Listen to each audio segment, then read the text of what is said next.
नमस्कार दोस्तों, साहित्य की ओर में आज की कहानी है मालती जोशी जी द्वारा लिखी गई कहानी मैं चुनौती हूँ पनौती नहीं। मैं चाय पी रही थी कि ईशा ऑफिस से लौटी। मैं जल्दी आ गई हूँ या तुम लेट चाय पी रही हो? उसने पूछा। तुम तो समय से ही आई हो, यह मेरी तीसरी चाय है। क्यों? ऐसे ही थकान सी लग रही थी। चलो तुम फ्रेश हो लो, तब तक तुम्हारे लिए चाय बनाती हूँ। मैं बना लूँगी, तुम बैठी रहो।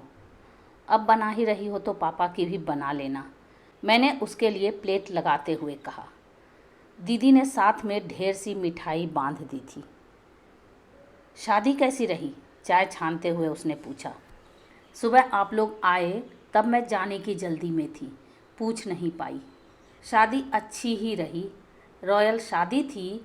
दोनों भाइयों ने मिलकर पानी की तरह पैसा बहाया था, तो शादी अच्छी ही होनी थी। सोनाली कैसी लग रही थी? 10,000 के ब्राइडल और 40,000 के लहंगे के साथ कोई भी लड़की सुंदर ही लगेगी। दूल्हा कैसा है? मुझे सोनाली से तो 21 ही लगा, देखने में भी और क्वालिफिकेशन में भी। जीजा जी ने जमकर दहेज दिया है, तभी तो ऐसा हीरे जैसा दामाद जुटा पाए हैं। आजकल तो शादियों में कुछ करने का होता नहीं है, सारा काम कैटरर्स करते हैं। फिर तुम इतनी थकी सी क्यों लग रही हो? वहाँ तो इससे भी एक कदम आगे वाली बात थी। एक तो इतना महंगा रिजॉर्ट, फिर सब काम इवेंट मैनेजमेंट के जिम्मे था।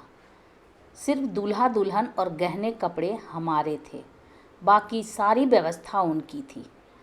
मैंने तो पहली बार ऐसी शादी देखी। फूल मालाएं, बैंड बाजे, पालकी, कहार, घोड़ा, शहनाई, फोटोग्राफर, स्टेज, आतिशबाजी, सब व्यवस्था इवेंट वालों की थी। खाना भी बहुत अच्छा था, नाश्ता भी हर बार नया था, अलग अलग प्रांतों का था। आखिरी शादी थी ना, जीजा जी ने दिल खोलकर पैसा खर्च किया था। जिनके पास है उन्हें खर्च करना ही चाहिए, इसी बहाने लोगों को रोज़गार मिलता है।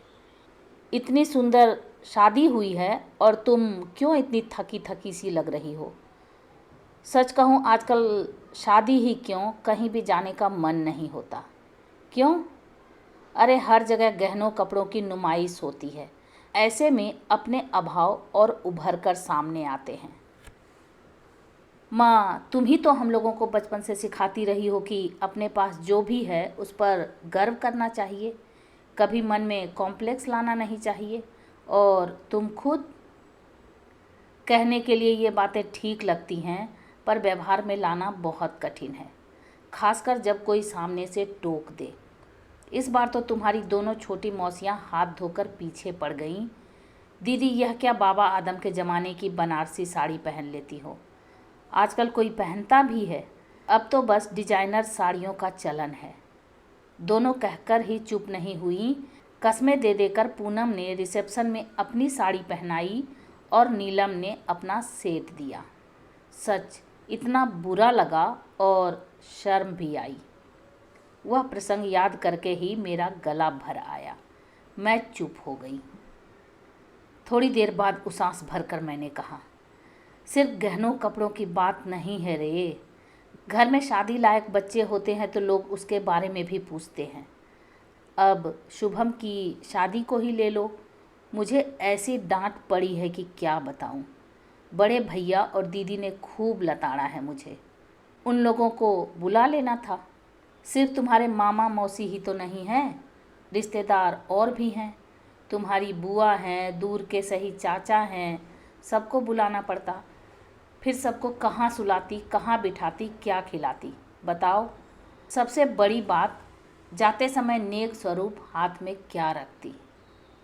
ईशा कुछ कहने को हुई कि बाहर का दरवाज़ा खुला और ये भीतर आए। हम दोनों चुप हो गईं। ये कुछ देर तक हमें घूरते रहे, फिर बोले, क्या हो गया, कौन मर गया? कभी तो अच्छी बात किया कीजिए, मैंने गुस्से में कहा। तुम दोनों ऐसी शोकमग्न मुद्रा में बैठी थीं कि मुझे लगा। ईशा एकदम बोल उठी, मम्मी को दुख हो रहा है कि शुभम की शादी में किसी को बुला नहीं सके। वहाँ नासिक में सबने माँ को खूब डांट लगाई है। तो बुला लेती ना, मना किसने किया था? बुला कर क्या अपनी हंसी करवाती? शादियाँ कैसी होती हैं देखकर आ रहे हैं ना। हमने तो कहा था शहजादे से कि थोड़ा रुक जाओ, हालात ज़रा संभलने दो, पर उन्हें तो जल्दी पड़ी थी। बहन तक के लिए रुकने को तैयार नहीं थे। कब तक रुकता, किस आशा पर रुकता? उसने कोई बाल विवाह तो नहीं किया है। 28 साल की उम्र में शादी की है और वह बेचारा तो रुक भी जाता, पर लड़की वाले कब तक सब्र करते? वो तो बराबर दबाव बना रहे थे। लड़की वालों को फिक्र होती है, सब लोग हमारी तरह थोड़े ही होते हैं कि हाथ पर हाथ धरे बैठे रहें। तो अब 30 साल की लड़की के लिए मैं लड़का ढूंढने जाऊंगा? 30 साल की एकदम तो नहीं हो गई? प्लीज़ प्लीज़, ईशा ने दोनों हाथ जोड़कर कहा, आप लोग मेरी शादी को लेकर लड़ाई मत कीजिए। मेरी शादी का ख्याल मन से निकाल दीजिए, क्योंकि मैंने वह अध्याय ही बंद कर दिया है।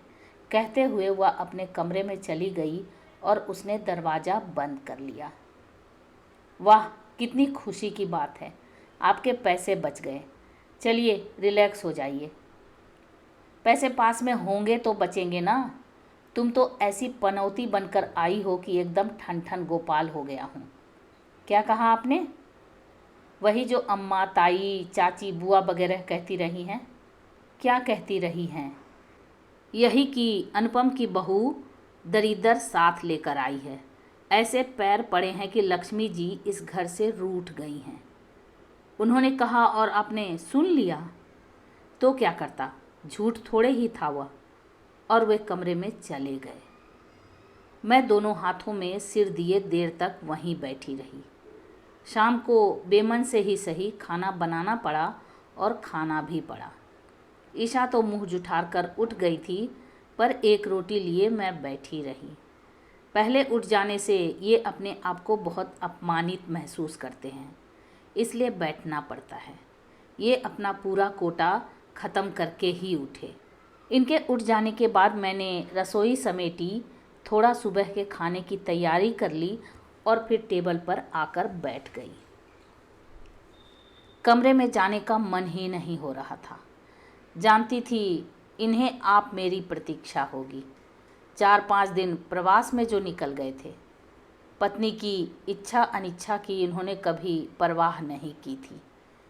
वे 2 बार चक्कर लगा गए, फिर सामने आकर खड़े हो गए। आज सोने का इरादा नहीं है क्या? नींद नहीं आ रही है। क्यों? बिटिया की बात याद करके छाती फटी जा रही है। कितनी हताशा में उसने यह बात कही होगी कि मैंने शादी का अध्याय बंद कर दिया है। इकलौते भाई की शादी देख ली होगी ना, कैसी भिखमंगों की सी शादी हुई है। वह तो भला हो शुभम के ससुराल वालों का, जो एक रिसेप्शन दे दिया। कम से कम अपने 4 लोगों को बुलाकर वहाँ खिला तो सके, नहीं तो अपनी तो कोई औकात ही नहीं थी। अब जो भी राग अलापना है कमरे में चलकर आलापो, लड़की सुन लेगी। घर है कि कबूतर खाना, एक कमरे में सांस लो तो दूसरे में सुनाई देती है। मजबूरन उठना ही पड़ा। बिटिया के बात से भी ज़्यादा दुखी थी मैं उसके पापा की बातों से। वह पनौती शब्द कानों में हथौड़े की तरह बज रहा था। ऐसा भी नहीं है कि यह शब्द मैंने पहली बार सुना हो। परिवार का महिला मंडल पीछे से ही सही कई बार मुझे इस विशेषण से नवाज चुका है, पर इन्होंने आज तक कभी मुझे इस तरह कोसा नहीं था। पर जिस आंतरिकता के साथ उन्होंने यह बात कही, उससे लगा कि यह बात उनके मन में अरसे से घुमड़ रही थी, आज बाहर आई है। क्या उन्हें यह याद नहीं रहा कि पिछले 6-7 वर्षों से मैं और ईशा इस घर को ओट रहे हैं? नहीं तो कब का ढह गया होता। कभी पता ही नहीं चला कि ये किस तरह का बिजनेस कर रहे हैं और उसमें कैसा घाटा हो रहा है। मन ही मन में बाबूजी को बराबर धन्यवाद देती हूँ कि उन्होंने मुझे नौकरी करने के लिए उकसाया। कहते तुम चाहे लखपति हो या करोड़पति, तुम्हें नौकरी करनी है, नहीं तो तुम्हारी विद्या में जंग लग जाएगी, तुम्हारा आत्मविश्वास टूट जाएगा।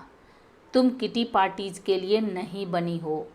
नौकरी मैंने देर से शुरू की, दोनों बच्चों के जन्म के बाद। सौभाग्य से एक स्थानीय कॉलेज में जॉब मिल गया।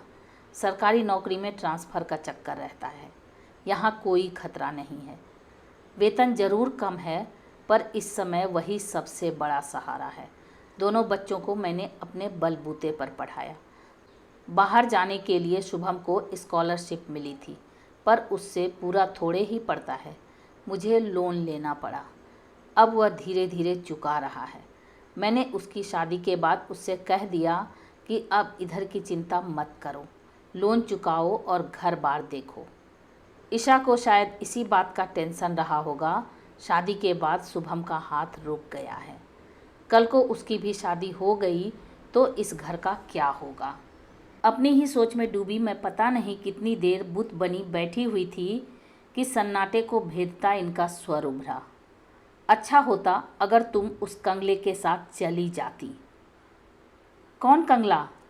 वह जो अभी शादी में मिला था, ब्रिजमोहन या मनमोहन, क्या नाम है उसका?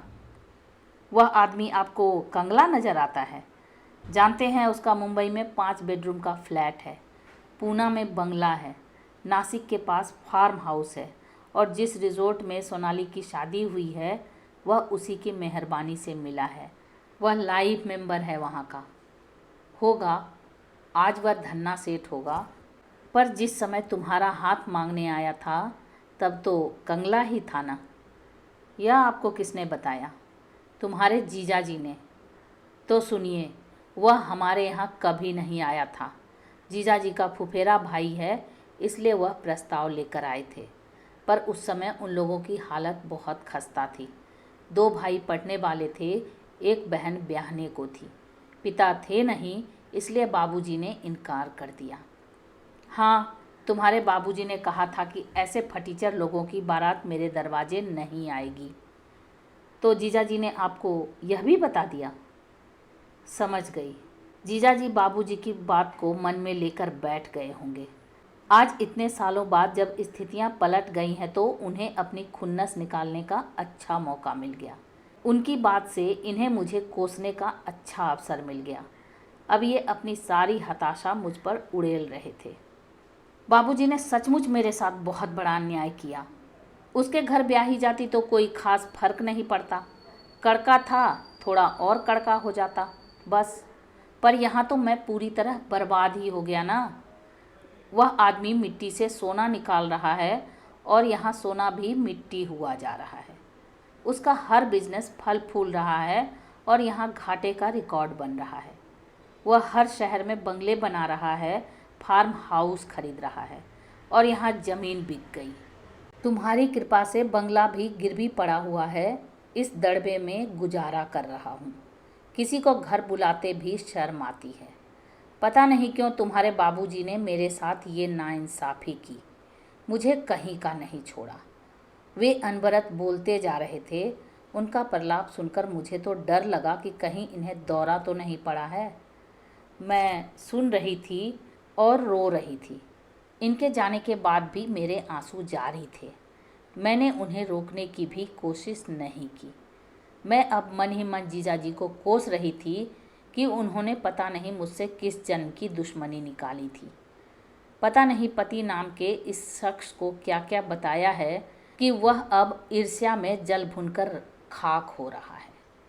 सुबह नींद जरा देर से ही खुली। किचन में जाकर देखा केतली में चाय बनी रखी थी और सिंक में 2 कप थे। मतलब ईशा चाय पीकर नहाने चली गई है और उसके पापा रोज़ की तरह मॉर्निंग वॉक पर निकल गए हैं। चाय पीकर मैंने नाश्ता बनाया, अपना और ईशा का टिफ़िन तैयार किया और इनके लिए सब्जी छौंक दी। गायत्री दोपहर में गरम रोटी उतार देती है। ईशा तैयार होकर बाहर आई, बोली, तुम्हारी आंखें क्यों सूजी हुई हैं? रोई थी या सोई नहीं? दोनों ही समझ लो। क्यों, अब क्या हो गया? तुम्हारे पापा ने रात भर मुझे सोने ही नहीं दिया। पूरे समय मुझे कोसते रहे कि मैंने उन्हें बर्बाद कर दिया, तबाह कर दिया। मैं उनके जीवन में पनौती बनकर आई हूँ।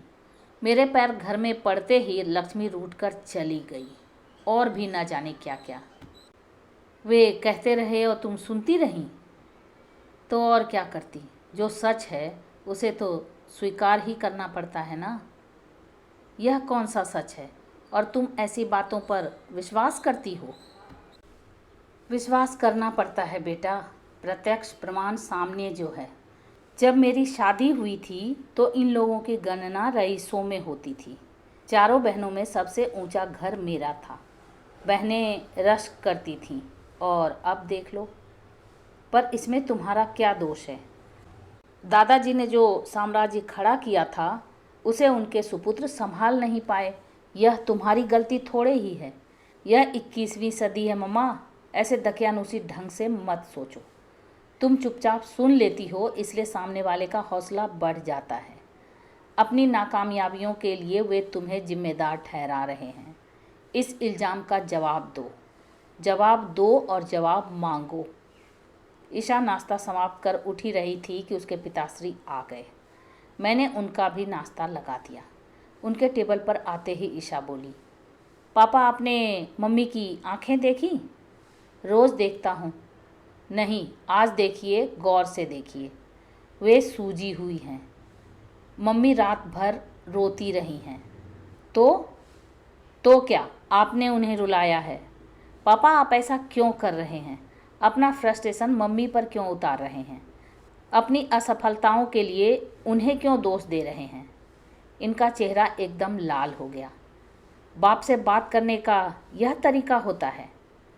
बाप से कैसे बात की जाती है यह जानने का कभी मौका ही नहीं मिला ना। आपसे तो कभी संवाद ही नहीं था। जब से होश संभाला सामने मम्मी को ही देखा है। हम बीमार होते थे तो वही डॉक्टर के पास दौड़ी जाती थी। हमारी एडमिशन्स के लिए वे ही स्कूल भटकती हैं। हमारी ट्यूशन के लिए उन्होंने ही कोचिंग के दरवाजे खटखटाए। हमारी प्रोग्रेस बुक्स वे ही साइन करती थीं। पेरेंट्स टीचर मीट वे ही अटेंड करती थीं। यहाँ तक कि शुभम को कॉलेज हॉस्टल छोड़ने मम्मी जबलपुर गई थीं। आप तो पिक्चर में कहीं नहीं थे। मैं तो डर गई, यह लड़की क्या कर रही है, क्यों उनसे पंगा ले रही है। भड़क गए तो खैर नहीं। आश्चर्य, वे भड़के नहीं। बड़ी विद्रूप सी हंसी हंसे और कसैले स्वर में बोले, अच्छा इतनी स्मार्ट है तुम्हारी मम्मी तो तुम्हारी शादी क्यों नहीं हुई अब तक? 30 साल की उम्र तक अनब्याही क्यों बैठी रही? मैं तिलमिला उठी। यह शादी बीच में कहाँ से आ गई? जले पर नमक छिड़कना अच्छी बात है, पर ईशा ने बिल्कुल भी बुरा नहीं माना।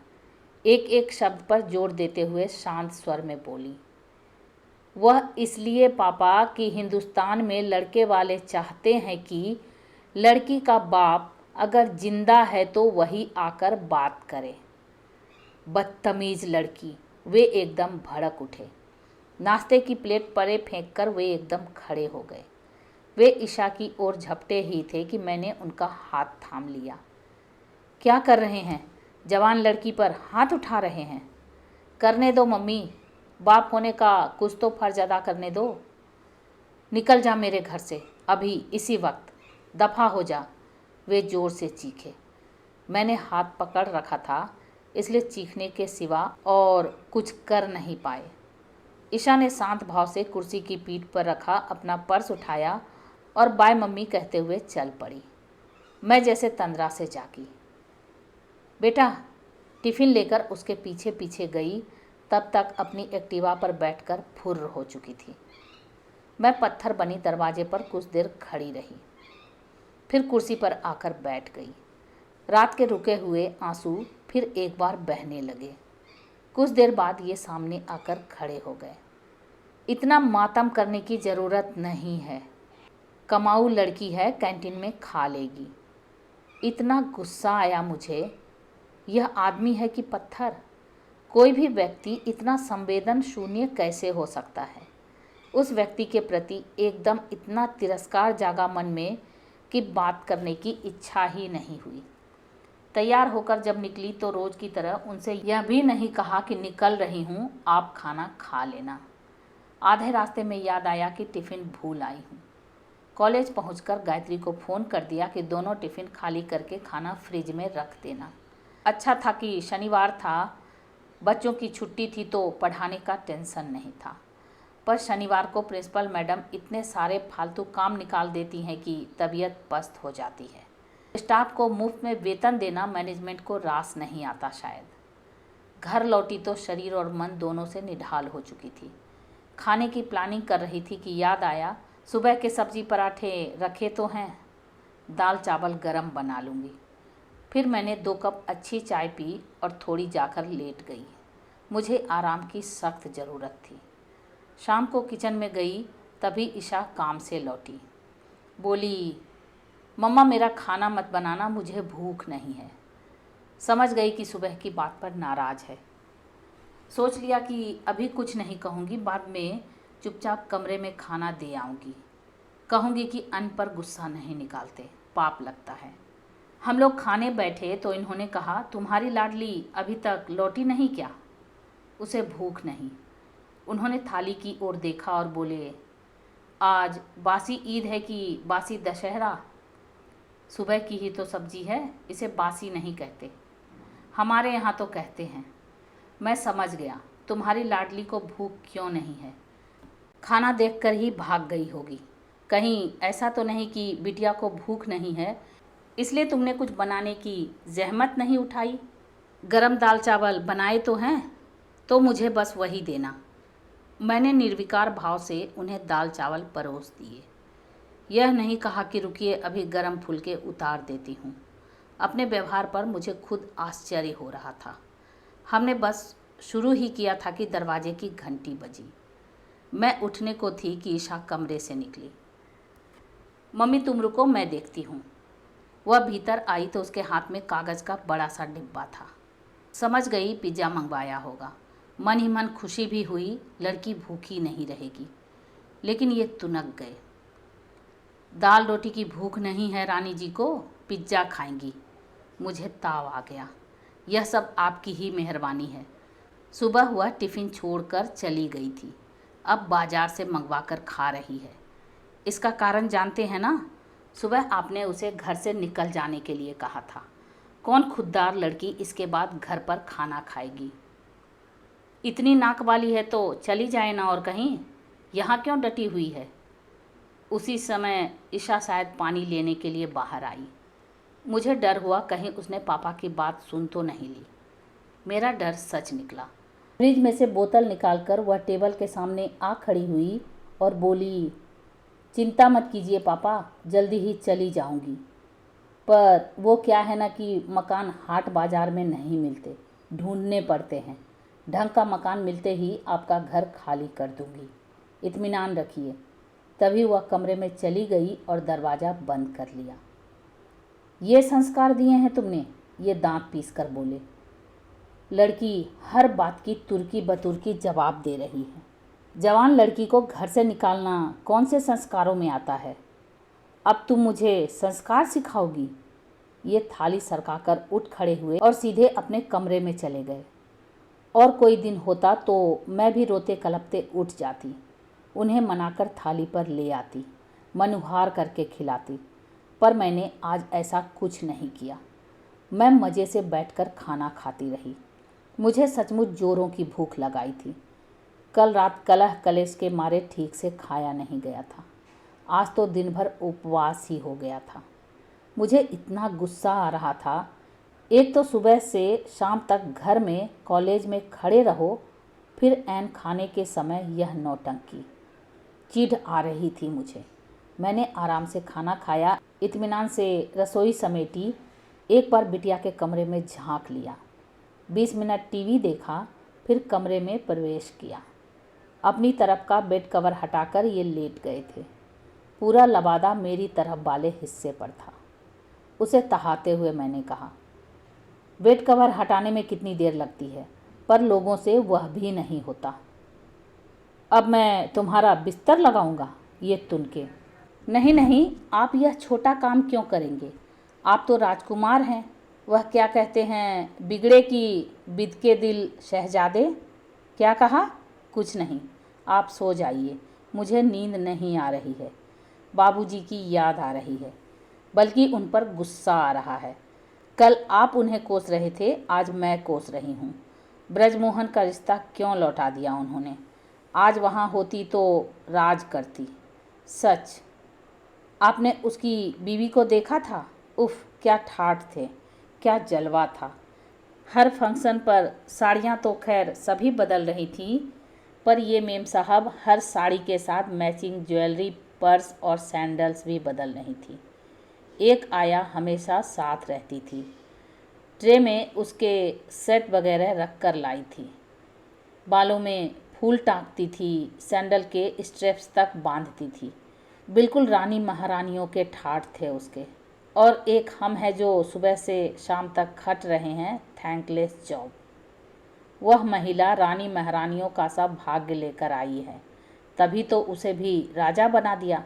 तुम उस घर में जाती तो रानी क्या, नौकरानियों से भी बदतर हालत में होती। वह बेचारा कड़का तो था ही, तुम्हारी कृपा से और कड़का हो जाता। पर कम से कम अपनी अकर्मण्यता का ठीकरा मेरे सिर तो न फोड़ता। वे एकदम उठकर बैठ गए। क्या कहा तुमने? वही जो कल ईशा ने सौम्य शब्दों में कहा था। तुम्हें जरा भी शर्म नहीं आती? शर्म, संकोच, लिहाज, ये शब्द तो इस घर से विदा हो ही चुके हैं। न आपको पत्नी को कोसते शर्म आती है, न बेटी को घर से निकालते संकोच होता है, न बेटी बाप का लिहाज कर रही है। तो मैं अकेली ही सभ्यता का मुखौटा क्यों लगाए रखूं? मुझे भी अपनी बात कहने का हक होना चाहिए, और अपनी बात मैं कहकर रहूंगी। कौन सी बात? उन्होंने गुर्राकर पूछना चाहा, पर आवाज़ में वह दमखम नहीं था। मेरे इस अप्रत्याशित व्यवहार से वे चकित थे, विस्मय थे, किंग कर्तव्य विमूढ़ थे। ईशा ने ठीक ही कहा था। चुपचाप सब सुन लेती हो, इसलिए सामने वाले का हौसला बढ़ता है। जवाब देना सीखो, जवाब दो और जवाब मांगो। उसकी बात में सचमुच दम था। तो अब सुनिए, मैंने शुरू किया। आपकी माताजी का कहना था कि मैं अपने साथ दलिद्दर लेकर आई हूँ। शायद आप भी उस राय से इत्तेफाक रखते हैं। तो आपको बता दूं, मैं दलिद्दर नहीं, 15 तोला सोना और 32 साल पहले 50,000 लेकर आई थी। आज उसका हिसाब मांगूं तो क्या दे सकेंगे? वह मेरा स्त्री धन था, कानूनन उस पर मेरा हक था। पर उन 50,000 में से 50 रुपये भी किसी ने मेरे हाथ पर नहीं रखे, और 15 तोला सोना कहाँ ठिकाने लग गया पता ही नहीं चला। अभी शुभम की शादी में बहू के लिए मुझे मंगलसूत्र खरीदना पड़ा। मेरी उतनी सामर्थ्य नहीं थी, तो ईशा ने मेरी मदद की। आप तो विरोध की मुद्रा में तने बैठे रहे ताकि कुछ देना ना पड़े। वैसे आपसे किसी ने कुछ अपेक्षा भी नहीं की थी। आप शादी में ना भी आते तो किसी को आश्चर्य नहीं होता, शायद अफसोस भी नहीं होता। पर आप आए, अच्छा लगा। लड़की वालों के सामने हमारी इज्जत रह गई। मेरे दहेज वाली बात को तो खैर इतिहास हो गई। हम वर्तमान की बात करें। मैं इतने सालों से नौकरी कर रही हूँ। सारी कमाई घर में या बच्चों पर ही खर्च होती रही है। अपने लिए कभी ढंग की एक साड़ी भी नहीं खरीद पाई। मैं शिकायत नहीं कर रही, हकीकत बयान कर रही हूँ। शिकायत करने की मुझे आदत नहीं है।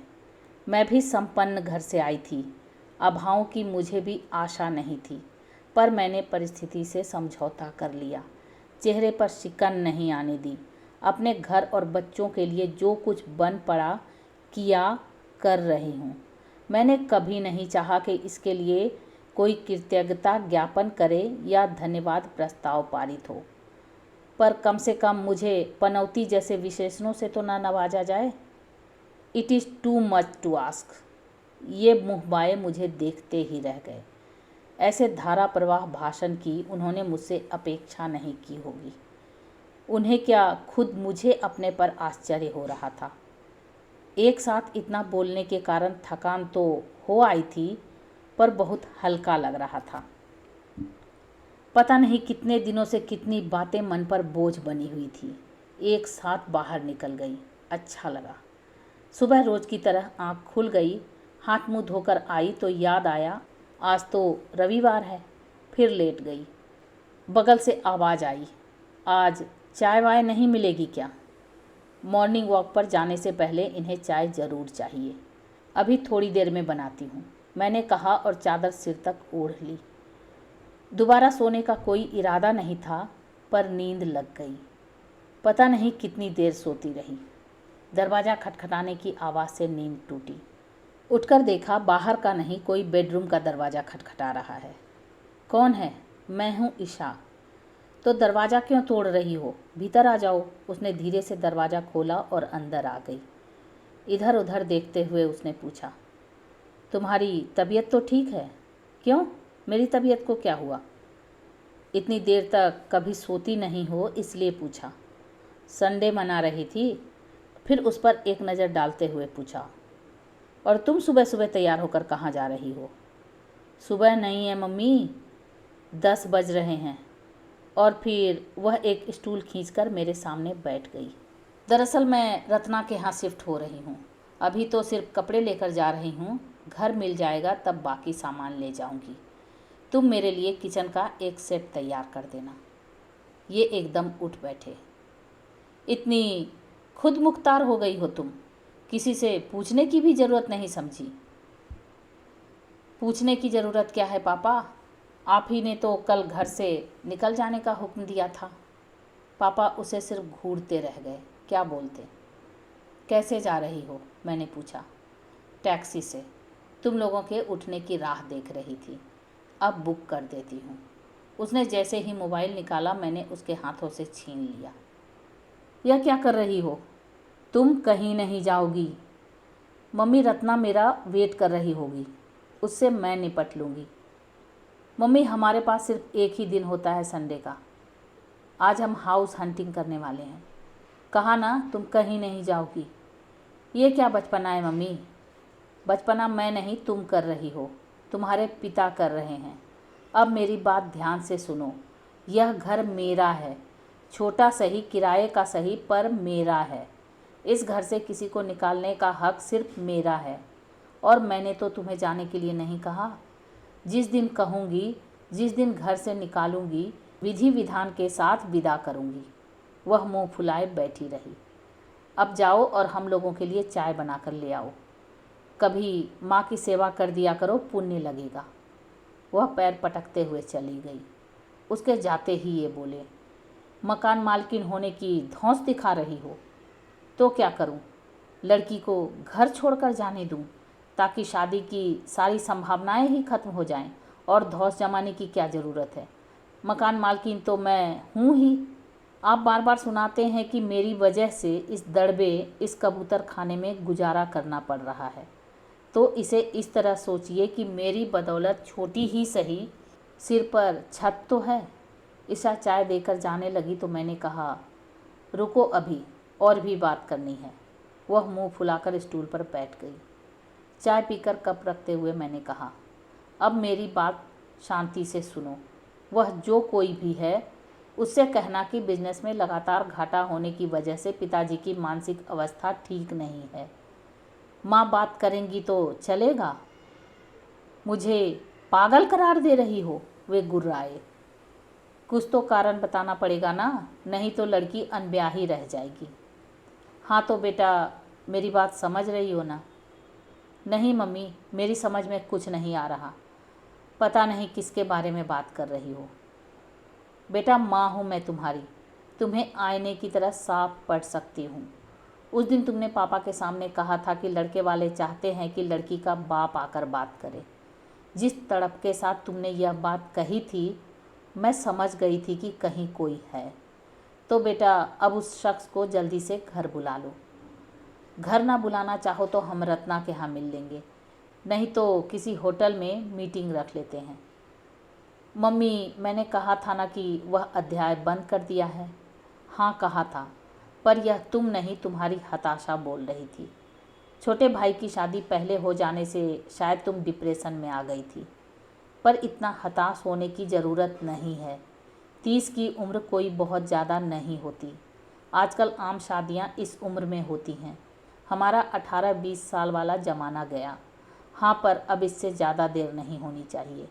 तुम्हारे पापा ने चैलेंज किया था ना कि मम्मी अगर इतनी स्मार्ट है तो तुम्हारी शादी क्यों नहीं हो सकी।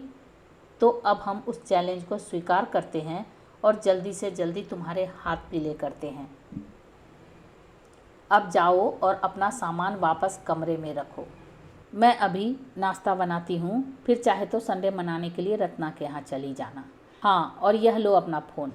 मुझे तो एकदम हाशिए पर डाल दिया तुमने। शायद पागल साबित करके ही दम लोगी। वह काम तो आप खुद ही कर रहे हैं। मतलब? पता नहीं कब कितने साल पहले जीजाजी मेरे लिए एक प्रस्ताव लाए थे जिसे बाबूजी ने नकार दिया था। जीजाजी उस बात को मन में लेकर बैठ गए थे। अब इतने सालों बाद उन्हें मौका मिला तो उन्होंने अपनी सारी खुन्नस निकाल ली, अपना अपमान भुना लिया। आप जैसा सॉफ्ट टारगेट जो उन्हें मिल गया था, और उस बहाने आपको भी सारी हताशा मुझ पर उड़ेलने का बहाना मिल गया। पिछले 3 दिनों से आप यही तो कर रहे हैं। यह पागलपन नहीं तो और क्या है। श्रीमान जी, जो दुर्बल और कमज़ोर होते हैं ना, वे ही अपने को ढांपने के लिए ऐसे बहाने ढूंढा करते हैं। जिनके पास पुरुषार्थ होता है वे भाग्य को कोसते नहीं हैं, भाग्य से 2-2 हाथ करते हैं, अपने दमखम से पहाड़ काट कर रास्ता बना लेते हैं। एकाएक कमरे में मेरा दम सा घुटने लगा। मैं बाहर निकल आई। ईशा कुर्सी पर बैठी पेपर पढ़ रही थी। क्या लेक्चर दे रही थी? उसने पूछा। दबी हुई राख को कुरद रही थी। शायद कोई चिंगारी मिल जाए जो आग पकड़ ले। वह हंस दी। बुझे हुए शोलों को हवा देने की कोशिश मत करो। जाओ चलकर नहा लो। मैंने नाश्ता ऑर्डर किया है। मैंने उसे गौर से देखा। एक अरसे बाद उसका चेहरा तनाव रहित नजर आया, तनाव रहित और खिला खिला सा। मैंने तो अंधेरे में तीर चलाया था, पर सचमुच कहीं कोई था। तो ये आप सुन रहे थे मालती जोशी जी द्वारा लिखी गई कहानी मैं चुनौती हूँ पनौती नहीं, रेनू की आवाज़ में। ऐसी अद्भुत कहानियों को सुनने के लिए मेरे चैनल को सब्सक्राइब करें, लाइक करें और शेयर करें। और हाँ, कमेंट करके ज़रूर बताएं कि आपको ये कहानी कैसी लगी। Thank you.